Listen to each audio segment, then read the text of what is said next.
458 that members may not discuss the conduct or actions of judges. Just to say that to you. And, well, the decision in relation to the assignment of the Master of the High Court is an internal matter of the administration of the courts and should not be discussed in the House. So I can only... Hold on.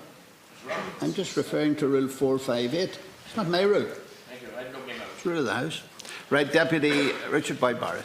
Yeah, well, I have to say, I think it is very ominous and sinister, frankly, that Edmund Honohan, who challenged the ruthlessness and brutality of these banks and vulture funds in how they dealt with people in mortgage distress who were trying to engage with them, and he called them out for their ruthlessness, and now he has been removed. I find it deeply sinister and worrying, and it really does relate to what we're debating here, and the way in which the government, in its response to this eminently humane bill, essentially defends its opposition to that bill by making reference to the potential impact on the global financial system and the system of securitization of loans, which lay at the back of the global crash of 2008. And you're defending that. And I heard the remarkable comment that the central bank's own voluntary code, which said that what this bill is proposing should in fact be the situation, that there should be no sale of people's mortgages without their consent, which was previously the position of the voluntary code. The government say, oh, that was 20 years ago. That's their defence. Things have moved on. And then they quickly go from that to say things have moved on, and the thing that has moved on is that the banking and financial system now depends on the securitisation of these loans in order to function.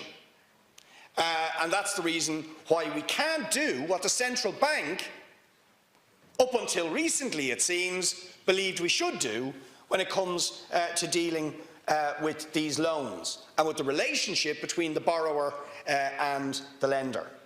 You see, and you could be forgiven for concluding, in fact I do conclude, that the government's response to this bill is to simply forget about the human being and to simply forget about the fact that the vast majority of people who were in front of Edmund Honohan or in front of these courts are just ordinary, decent human beings who in good faith went in to get loans to put a roof over their head, because that's the only way that vast numbers of people in Irish society can get a roof over their head. Right? They didn't go in to rip the banks off, to rip society off. They went to put a roof over their head. Whether they're performing loans or non-performing loans, that's what the vast majority of people went to. And the fact that the bottom fell out of the economy because of the actions of those financial institutions and others speculating on property and driving the property market out of control was not their fault, whether they're performing or non-performing. So the idea that somehow they have to take the rap in order to protect a financial system that is out of control, and in fact, the out-of-control nature of that financial system is what landed us all in this mess in the first place. And you're defending that. That's your defence against a bill that is saying, actually, people should have the right to consent or not to consent to the sale of the mortgage loan that they made with their bank or whatever you call the... No, the...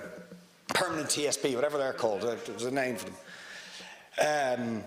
The mortgage lenders, okay, whatever, whether they're banks or other forms of mortgage lenders. And I don't accept that for a minute, because it means the human being goes out the window and it inflicts cruel anxiety and hardship on people who sought those loans in good faith. And if they have got into trouble, it was not of their making, and in the vast majority of cases, as Deputy McGuinness says, and I've had plenty of experience of this myself, of people in these situations, and I'd go into the Oireachtas Finance Committee where the CEOs of these banks would say, oh, if people just engage, it'll all be fine. But I know from direct experience of dealing with people, trying to engage with the banks, trying to find somebody to talk to in the banks was often like trying to find a needle in a haystack. In fact, the only reason sometimes you managed to get a bit of engagement was when a TD would step in, and because we had a line through the Oireachtas Finance Committee, we might get the phone number of the CEO. That's the lengths you had to go to in order to get a meeting between two human beings to discuss the situation. And even when that happened, you wouldn't necessarily actually get a reasonable solution, because the next week it'd be somebody else dealing with it. In 2 or 3 months' time, it was somebody else dealing with it. Oh, we don't remember there was a meeting. We don't remember there was this, that, or the other. And it just goes on and on and on. But the letters keep coming, terrifying people. The threats keep coming, and people keep ending up in court with the homes being possessed or threatened to be repossessed. At least what this bill proposes to do is bring it back down to human level, if you like, to the level at which the arrangement between a human being seeking a loan to put a roof over their head and the institution that lent them, that they have the right to say, no, that's the arrangement I made, you're not going to flog it off to somebody else who doesn't know me, doesn't care about me, and who only sees my mortgage loan as an opportunity to make profit or to trade on international markets. So I really do not see any justification for the government's opposition to this bill, other than that you have become complete and utter slaves to these financial markets and to whatever they tell you. And I'll just finish with this, and I'll repeat something I said in the earlier debate. Is contrast that, right? Contrast that, the right that you want to defend of these banks to flog off people's loans, to vulture funds, who will do what the hell they like to distressed mortgage borrowers, and our friend Sean Mulryan, who was in the news over the weekend, who borrowed hundreds of millions, helped bankrupt the Irish economy along with his other developer friends. But my God, did the state engage with him? NAMA pays him 200,000 quid to get his business back going. Then he gets himself out of NAMA with the assistance of some of these big international financial operators. He's now back in control of these sites down in the docks, and he's flogging them to who? The central bank for about 200 million euro. Right?